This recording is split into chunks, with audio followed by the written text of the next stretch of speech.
Hubby and I were in London late this summer for 3 short days.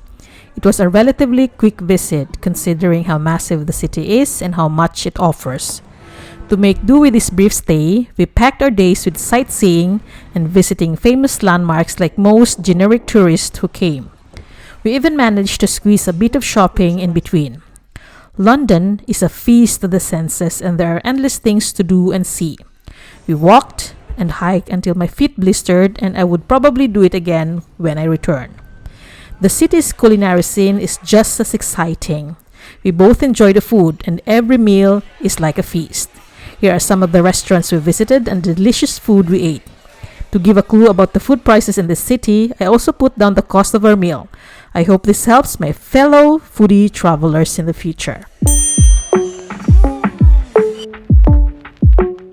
What better way to start a London trip than having a full English breakfast?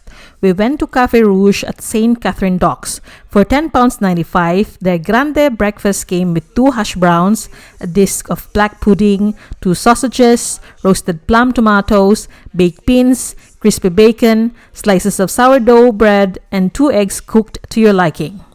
If, however, you prefer something sweet for breakfast, their French toast with fruits and syrup is just as delicious.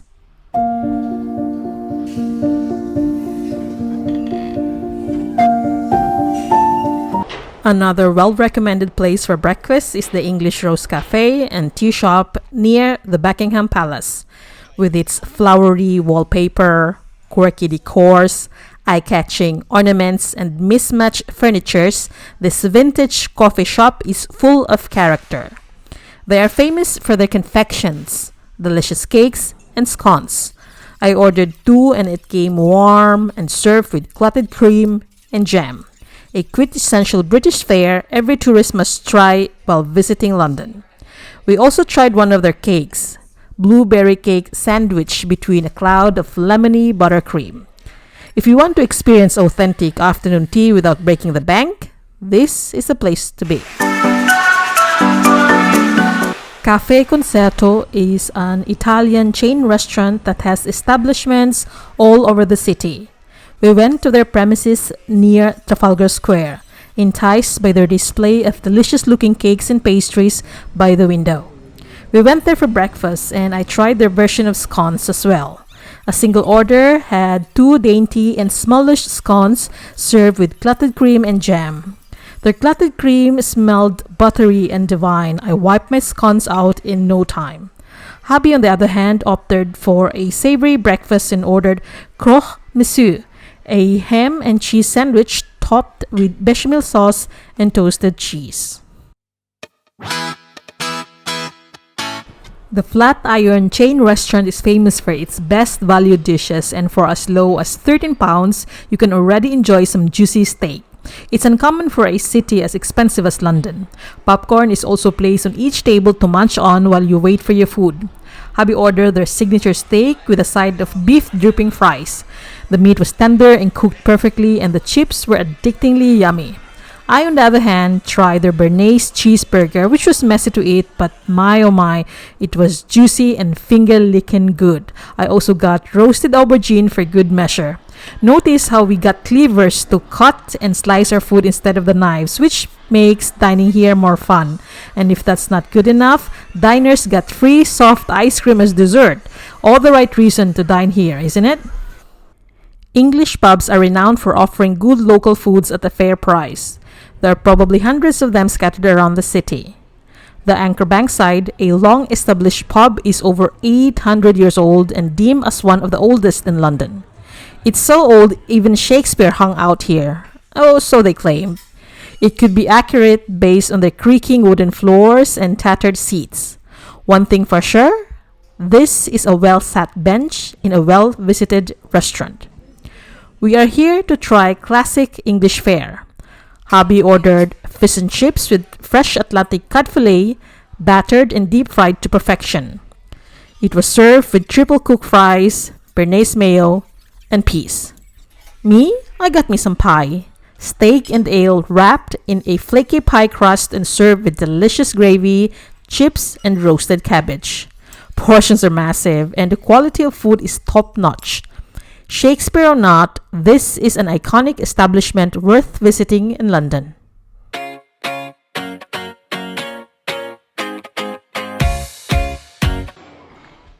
Indian food is something hubby and I were looking forward to eating while in London. Dishoom has been renowned for serving delicious Indian dishes for over a decade. We arrived at their Covent Garden branch before lunchtime and the restaurant was packed, with queues outside getting longer by the minute. Despite that, the staff runs the restaurant like a well-oiled machine. We were well accommodated and looked after during our entire meal. For starters, hubby and I ordered crispy okra, that one vegetable I never liked growing up. Dishoom, however, make it so excellent and Moorish it's like eating a bag of chips. We also ordered their other famous dishes, spicy lamb chops, chicken ruby, the signature black dal, garlic naan, and rumali roti. I did forgo utensils on this meal and ate barehanded because I can't help it. Meat is well seasoned and flavorful to the bone. The sauces are rich and aromatic with just enough heat to keep me digging for more. I would come back to try their other dishes if given a chance. Burger and Lobster is our favorite restaurant during this trip. We stumbled upon one of its branches at Threadneedle Street on our last night in the city. The restaurant was spacious and beautifully appointed with eye-catching light fixtures. They also have the friendliest staff we encountered in London. And the food? Well, let's just say everything we ordered was nothing short of fantastic.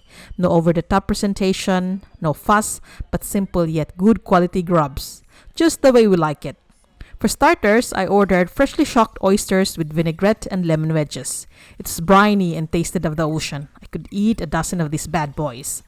Hubby went for Wagyu croquettes. It was crispy and bursting with beef goodness once bitten. It took him a while to choose his mains. You see, he loves lobsters but doesn't like the tenacious work of deshelling crustaceans. So the lobster roll was perfect. The sweet and delicious lobster meat was stuffed inside a pillowy brioche. It was served with delicious garlic and lemon butter, which he drizzled generously. Hubby still sings this lobster roll some praises until today. I, on the other hand, ordered whole grilled lobster, truffle fries, extra garlic butter, and fresh green salad. The Filipina in me love eating with my hands, so I thoroughly enjoyed wrestling with the lobster claws. It was fresh and sweet with a taste of smokiness from the grill.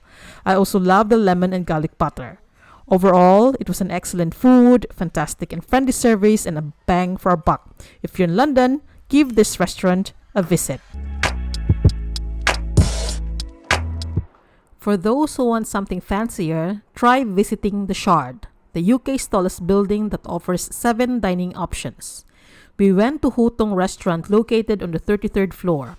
We scored a window seat when we visited and got a phenomenal view of the city skyline. I love the restaurant's open and airy interior, and the red Chinese lanterns brighten up the dark wood furnishings. Service is efficient and warm, and the food is thoughtfully prepared and tasty. However, it came in smallish portions but with hefty price tags, expected of a fancy restaurant. On weekdays, however, they offer set menus for more value-for-money deals. We came on a Saturday still quite full from our English breakfast, so we had light lunch. We had dim sum as starters, namely Iberico dumpling and pork xiaolongbao.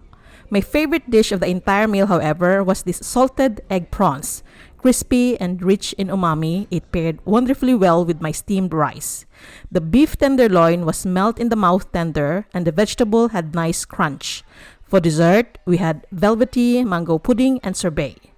So that sums up our self-imposed food crawl in London, and I cannot wait to return and try more restaurants and their food. So if you like this video, please like, leave a comment if you have some questions, and don't forget to subscribe. Thank you for watching. Bye!